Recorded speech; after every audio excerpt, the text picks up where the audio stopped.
আবার শিখা যে হাতে নিয়ে ওই পুরুষ অঙ্গটা যে হাতে নিয়ে যে ভিডিও করছে সেটা আপনারা দেখতে পারবেন, ভিডিও ছাড়ছে সকালে। আসসালামু আলাইকুম বন্ধুরা, আশা করি আপনারা সকলেই ভালো আছেন।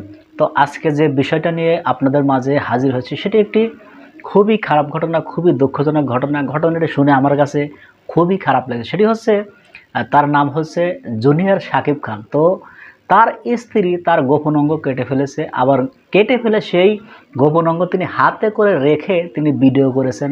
মানে কত বড় একটা মানসিক বেকারগ্রস্ত হলে পারে এই ধরনের কর্মকাণ্ড করতে পারে। তো এই শাকিব খানের মা তিনি কিছু কথা বলেছে, তো চলুন আমরা তার মুখ থেকে সে কথাগুলো একটু শুনি। আবার শিখা যে হাতে নিয়ে ওই পুরুষ অঙ্গটা যে হাতে নিয়ে যে ভিডিও করছে সেটা আপনারা দেখতে পারবেন, ভিডিও ছাড়ছে সকালে।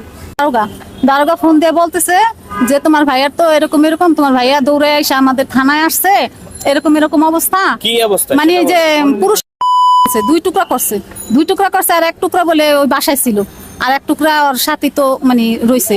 পরে দারোগায় এবার ওরে ওইখানে রাইখা তারপরে হাসপাতালে নিয়ে রক্তটা বন্ধ করছে, বন্ধ কইরা থুইয়া ওরে রাইখা থুইয়া আবার গেছে ওই শিখারে আনতে।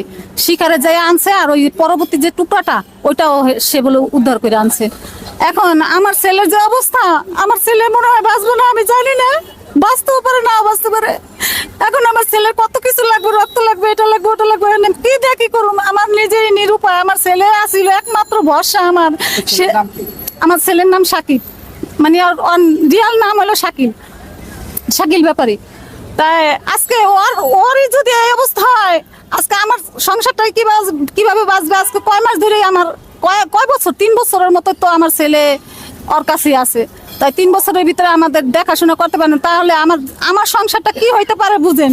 আর আজকে আমার ছেলের অবস্থা, আমার ছেলের পাশে কেউই দাঁড়াইলো না। আগে পর অনেক মানে রিকোয়েস্ট করছে, মানুষের জনগণে বলছে যে আমার এর থেকে একটু বাঁচাই নেন, আপা আমার এর থেকে একটু বাঁচাই নেন, বা ভাইরা আমার বাঁচাই নেন, কিন্তু কেউই তার পাশে দাঁড়ায় নেই। আজকে আমার ছেলের যে অবস্থা, আমার ছেলে বাইচে থাকা ওর কোনো লাইফ কোনো নাই। আচ্ছা, এই ঘটনাটা কেন ঘটাইছে? ও কিছুদিন আগে বলছিল যে আমি হয়তো না খাইতে পারি, আর আমি কেউ খাইতেও দেবো না, আর নিজেও খাবো না।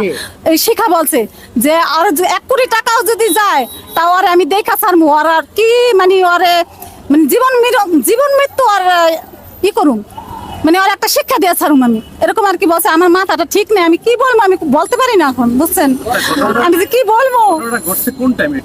আজকে মনে হয় ভোর রাইতেই, মানে ওর ঘুমের ঘরে হয়েছে, হয়তো আর কি জানি খাওয়াই নিছিল, হয়তো অজ্ঞানের মতন ছিল, ওই সময় মানে এই কাজটা করছে।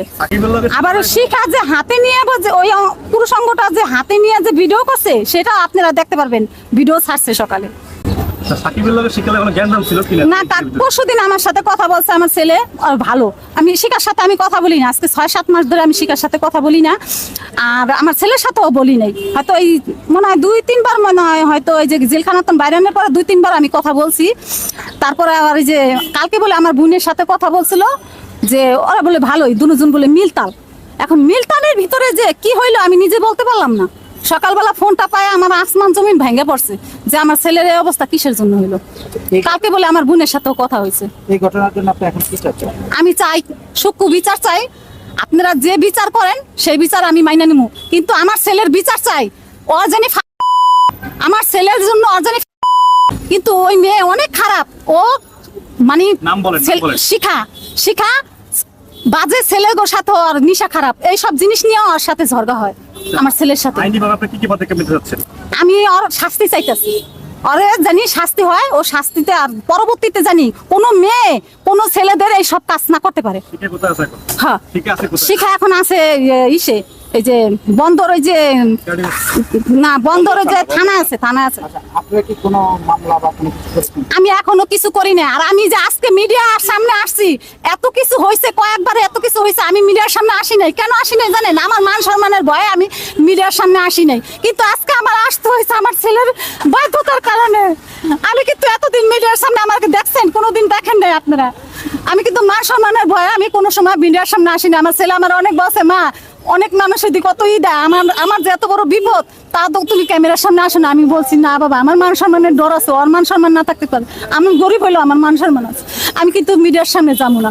কিন্তু আজকে আমার বাধ্য করছে আমার ছেলের অবস্থার কারণে আমি বাধ্য হইয়া আপনাদের সাথে কথা বলছি। তো বন্ধুরা, আমরা স্ক্রিনে সে কথাগুলো শুনলাম, তো আসলে খুবই খারাপ লাগার মতো ঘটনা, খুবই দুঃখজনক ঘটনা।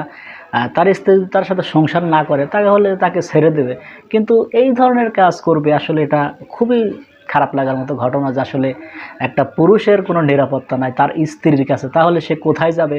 কারণ তার কাছে তো থাকতে হবে, সেখানে যদি সে নিরাপদ না থাকে তাহলে তো সমস্যা।